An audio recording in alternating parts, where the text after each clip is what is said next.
Трајче Кацаров е добитник на престижната награда Григор Прличев за најдобра поема во ракопис за 2021 година.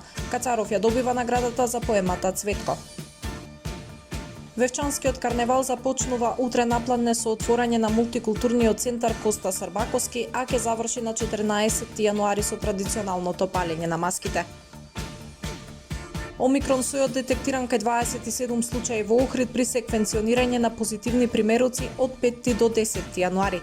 Оваа варијанта детектирана во уште 11 други градови во земјава. Почетокот на второто полугодие ќе зависи од епидемиолошката состојба. За сега нема намалување на периодот на изолација за асимптоматските случаи. Времето утре сончево и студено. Температурата во интервал од -2 до 4 степени Целзиусови. Следевте една минута вести на Охрид Нјус.